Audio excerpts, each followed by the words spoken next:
Feliz Año. Happy New Year, everybody. As we look out the window there, outside lies Mexico. What is Mexico all about? I mean, we hear about Mexico through the news, and I'm in Mexico right now, but what do we really know about Mexico? Well, I Googled Mexico, as many people would do, and I found out that Mexico has the 10th biggest population in the United States. Has the 10th biggest population. That surprised me because I also found out that it's the 13th biggest country. That surprised me. I also found out that it has the largest population of Spanish speakers in the world, more than Spain. Yeah, and Brazil, you may already know, is a Portuguese-speaking country, so that's ruled out. And those were kind of interesting things to me. Where did I find this information out? Well, I Googled it, of course. I went on the internet. I just typed in Mexico, and I Googled it, and what came up? Wikipedia. Wikipedia. How many of you in this class have been using Wikipedia since you were in grade school, high school, and certainly throughout college? It's your go-to. Maybe not even realizing it, as was the case today with me when I went for Mexico. I mean, I knew actually that Wikipedia would come up. I was trying to cause that to happen so I could talk about it in my class today. But that's how Wikipedia comes up. It's amazing that it comes up as the first link in our search for basic information on many subjects, in this case, Mexico. So we are now taking on a brand new way of looking at the sharing of information on social media today by looking at Wikipedia as a social media platform, a platform where the sharing of content goes on, and it happens on the internet. If we look at the very broadest definition of social media, that's what Wikipedia is, and it's a platform that not only many of you have used throughout your lives, but as I've just proven, is one of the most prominent sources of information on the internet today. We're going to take it on as Christian Fuchs' first attempt to replace all the criticism of the other vestiges of private profit-making social media, replace all of that with a brand new way of constructing social media. He's going to do that using Wikipedia as a model. And it makes sense because, to put it into plain terms, in the year 2015 anyhow, Wikipedia was the 7th most searched web platform in the entire world. The 7th most. And it's probably hovering right around there today, but regardless, we know that it's a very well-used platform across the world. And it's not that old. Wikipedia was founded only in 2001, but it was founded, and this is key to Fuchs' argument and his takedown and replacement of capitalism with something else. Wikipedia was founded in 2001 as a non-profit, advertising, free-based internet service. That's how it was funded. No advertising, non-profit. It offers free encyclopedic content. It's replaced the old encyclopedias that used to be in many of your grandparents' homes and bookcases. It's replaced that with what's known as an openly editable model. It's an openly editable, not edited, but editable model, which means that the people who are creating the content are constantly in a state of flux. They're moving in and out. And the content itself is constantly changing as it gets updated. A team that's identified as a Super Bowl winner on Wikipedia one year is not going to necessarily be that team next year. That's going to be updated, and Wikipedia content is updated much more regularly than that. Now, believe it or not, we are going to continue on, even though we are coming up with a brand new way of looking at social media that is, in a sense, positive today. In a way, we are going to also continue on with blowing your mind in this class. We're blowing your mind because we are going to show, or at least Fuchs is attempting to show, that there is a relationship between Wikipedia and democracy and communism. That in particular, those two terms, democracy and communism, they're not normally put together, but they start to get put together in this chapter and in the final chapter in this book. Fuchs is going to bring it home really theoretically to show how the two are not that dissimilar. So what's the relation between Wikipedia, communism, democracy, and here's where this class comes in, communication. Those 4 items are what's discussed in this chapter. And right away, Fuchs resurrects Marx. He even says that term, resurrect. He talks about the return of Marx, that Marx, despite his non-currency in many people's eyes, especially capitalists, saying, ooh, Marx, bad person, communist, Russia, old Soviet Union way of thinking, dark, gloomy. Marx, despite that kind of barrier to open acceptance of it as a legitimate critical framework of looking at social phenomenon, despite that fact, Marx keeps coming back because, Fuchs says, capitalism is inherently crisis-ridden. It's going to have wide swings in the economy where lots of people are put out of work. And it's going to have huge gaps in income like we have now. That's why you have the rise of a wing of the Democratic Party that is very, very socialistic today that we haven't seen in many years. Bernie Sanders, for example, Elizabeth Warren, very socialistic, using that term to describe their politics. Fuchs would say that's because of the inherent crises of capitalism, is that the only thing that comes in as a remedy is going to be some sort of new alternative way of thinking. And that is going to be in the view of Marx, and it's going to be in the view of Fuchs, it's going to be some sort of socialist democratic way of thinking. More about that later.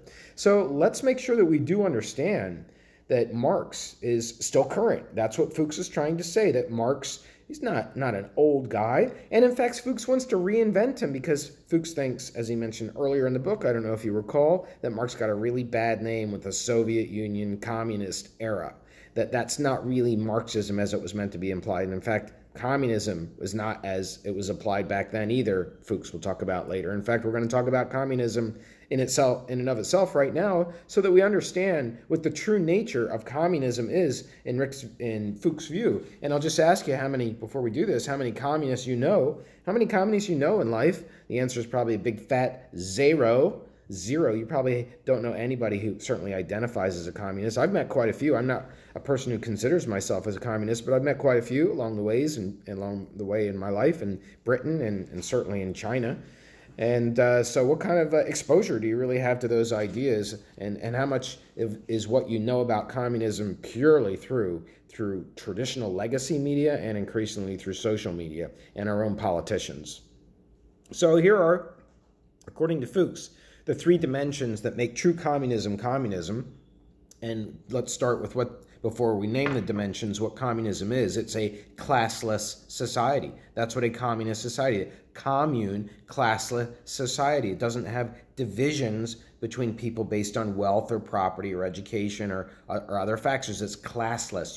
Seamless. Society's classless, which is not to say that society's totalitarian, like the way that Russia and the way that the Soviet Union pursued a classless society in communism. Totalitarian, survey people all the time, follow them around, make sure that they're being watched. That's what Fuchs says got misinterpreted. So we're looking at a classless society made up of now three dimensions. Three dimensions, the first one being, in a classless society, the first dimension being that there is an objective dimension to a classless society. Now, we may not always...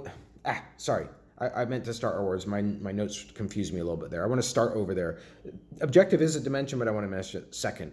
The first dimension of a classless, aka communist society, is the subjective dimension. The subjective dimension, the way to remember this is it's all about the human being. What is the human being involved in a communist society? A human being in a communist society is involved in cooperative production. Cooperative production, not surplus value production to accumulate capital, but cooperative production. People working together on a volunteer basis. Not that money won't come into the picture. We'll just explain how that can happen later.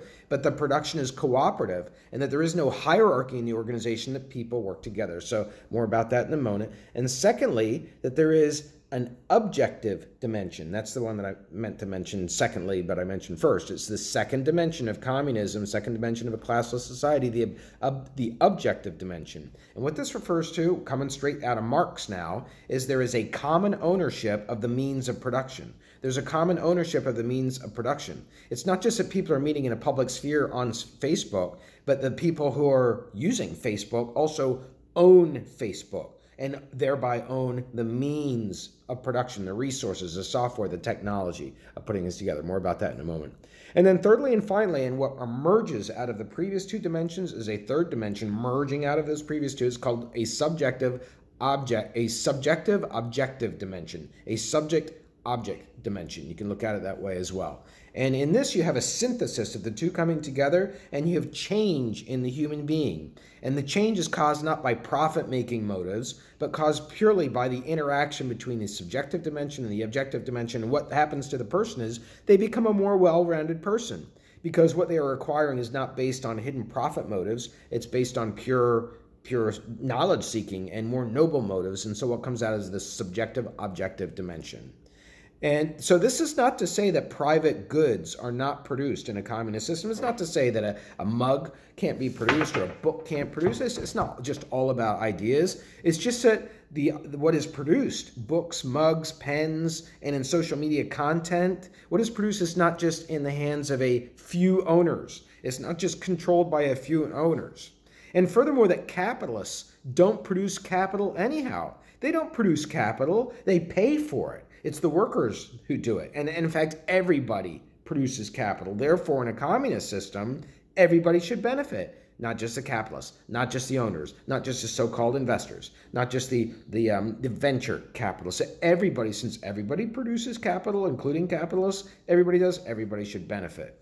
And eventually, and this will be the mind-blowing part of it for you probably, a mind-blowing part of communism, if we do away with the surplus value accumulation model, the economy can theoretically, if it's based purely on cooperation, be so productive that goods are actually for free. The goods are actually for free because people work together so productively. That may be a far stretch for you. We'll return to that idea in our final chapter. Just imagine, it's so mind-blowing, right? We don't like that word free. It's part of the antagonism, there's that word again, of our neoliberal philosophy, of capitalism. We love free, we want freedom, we want individual freedom, we want liberty, we believe that we're the freest country in the world, we call ourselves free people. But when it comes to accepting the idea that services can be free, oh no, nothing is free. When it comes to the idea that we can free ourselves from crime, oh no, that's not possible.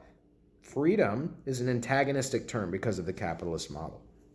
Now let's move on to communism as participatory democracy, starting to draw parallels between the two. How can communism be participatory democracy? Because Fuchs says if we return to that original definition of democracy, democracy is participatory democracy, and participation is participatory democracy. What is participatory democracy? Recall, it's extending democracy beyond just voting. We think of democracy in our country as just about voting, and most of us don't even participate in it. Well, less than half of us even participate in voting for state legislatures and state legislative offices. So big surprise is that that's not really democracy. Is it democracy, according to Fuchs, as we mentioned earlier in the book, is extending it to the economy. It's extending it to the household. It's extending it to social relations. And so communism seeks to do that. It seeks to do it up. Why should democratic ideals of freedom be given up just because of the workplace? Why should they be given up the idea of the freedom to sell your labor just because you want to get on Facebook or Twitter or Snapchat or Instagram for free? Why should you give up the ideals that your labor is worth something? You shouldn't. That's the idea that participatory democracy is communism. It's this, let's spread the earnings of social media beyond just the Facebook. Let's spread it to the people making the content, creating the content. The means and the output of the labor are not private property under a communist system. The means of production and the output of your labor, they're not private property as they are in a capitalist system. The capitalist owns your labor. We've discussed that. But in a communist system, they are common property. They're common property. And now we're going to develop that further. We're going to talk about the subject-object dimension now. We're going to talk about the subject-object dimension. We're going to revisit these three dimensions now. We're going to flesh this out in terms of communism. We're going to talk about how it applies in a social media environment. And the subject-object dimension is that third dimension. It results of the interaction between the two. And what happens is use values, if you remember that term earlier, use values, that's something that has a value. This glass has a use value. I can use this over and over and over and over as a means of hydrating. I can put all kinds of things. I can put alcoholic drinks. I can put yogurt-based drinks in there. I can put water in there. It's got a lot of use value. In the capitalist system, use values also have exchange values. They have exchange values. In order for me to get this glass in a capitalist system, I have to exchange currency. I have to pay money for this glass. And I did that very thing in Mexico. It's a handmade Mexican glass. No two are the same in Mexico. Very typical of Mexico. But it has an exchange value because it has a use value in capitalism. And so what that means is there is time for self-directed activities. No, that's not what happens, because when we have a capitalist system, our use values become what we talk about. It becomes how we express ourselves. It becomes how we organize our human relations. The human relations, as we mentioned in our last class, become an instrument of capitalism and profit-making. So in a communist system, in the alternative, we don't have use values with exchange values. We have just use values. And what that does is that frees up time, theoretically, according to Marx, it frees up time for more self-directed activities, activities not spent working. Do you feel overworked? Do you feel like you're having to blend your academic life with your work life right now, and also it's really screwed up because you have to pay off all these Christmas presents? That's what we're talking about here. You don't have the time to explore yourself, to make yourself a more well-rounded individual. And actually the communist system is the opposite of the capitalism when it comes to labor. Remember, capitalism is trying to lengthen that workday all the time. Capitalism is also trying to reduce the pay that workers get, and is also trying to, and sometimes, get rid of the pay that workers could get. That's why you're working for free on the internet. That's what capitalism does. In a communist system, it's actually trying to reduce labor time. Reduce labor time so that people have more time for their own personal self-interest. I've got a quote here that will express it.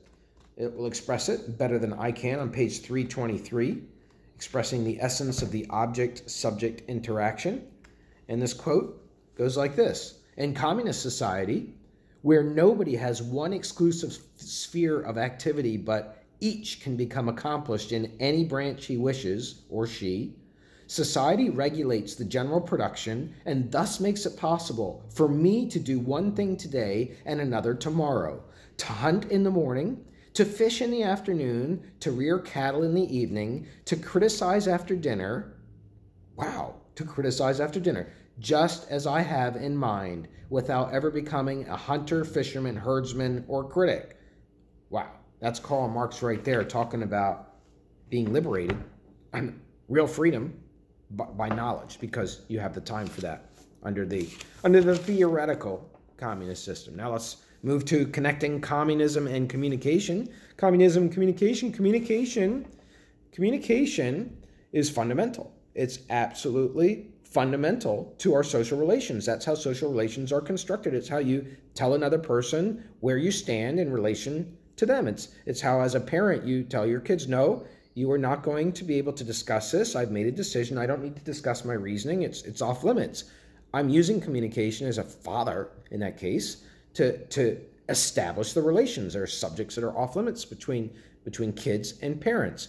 Communication is fundamental to all of our dimensions of life. We use symbols and the meaning that we get from the exchange of symbols to construct our social fabric and the way that we get along with people. So the means of communication are therefore essential to society itself. Even technological means, even social media technology. Communication is just absolutely essential. And that word communication, it comes from the Latin term commus, which means shared by all. So communication in and of itself has a communistic tendency to it, shared by all. Communication means common to many, in essence. That's what we're doing in communication. And the internet being both a communication medium and a communist medium, now that we've defined communism and communication in similar pathways, can be described this way on page 324. The freedom of the commons, which is established by communication, include the creation of a commons-based internet. The communist internet. The communist internet is an association, that's one of the liberties of neoliberalism. The communist internet is an association of free prosumers, that's you and me, that is critical, self-managed, surveillance-free, beneficial to all, freely accessible to all, fostering wealth for all. Yeah, even under a communist system, fostering wealth for all, cooperative, classless, and universal. On the communist internet, there is no profit and no advertising, and there are no corporations. In a communist internet age, programmers, administrators, and users control internet platforms by participatory self-management. Network access is provided free to all. There are no corporate internet service providers. All right, now, you may be saying that's pie in the sky, right?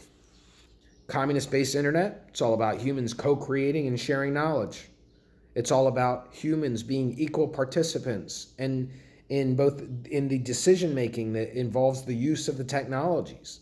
It involves free access to and sharing of knowledge to establish well-rounded individuals in our society. That's what it's all about. Now let's turn to the model that Fuchs says exemplifies that, the model that points the way forward, the model that we can replace the other capitalist-based media with. It's Wikipedia. Let's talk about Wikipedia's political economy, because it is another kind of communism. Now Fuchs is actually criticizing communism as it was employed in the past. He's trying to resurrect it and define it and reform it. He's trying to say what it was truly intended to be. Wikipedians, Fuchs says, people who are on Wikipedia, are prototypical new communists. They are the new kinds of communists. And that more communist cells, like Wikipedia, if you want to look at cells, got a totally negative term. We talk about terrorist cells, but Fuchs says communist cells, they need to be developed and extended to other parts of society. Sound familiar? Democratic participation. That's what needs to happen with communism. Crazy as it sounds, right? So let's talk about what's going on. Well, we're going to analyze the 3 dimensions of communism and apply them to Wikipedia. So the first dimension is the subjective dimension. You remember that? We're applying that to Wikipedia. And it's a cooperative form of labor that goes on Wikipedia. You have thousands of co-workers constituting a labor force. Thousands of workers constituting a labor force. But unfortunately, and we will return to at the very end here, most of the people who are working on Wikipedia are young. They are in the age frame of 24 to 45. They are mostly young. One moment, please. It sounds like somebody's at my door.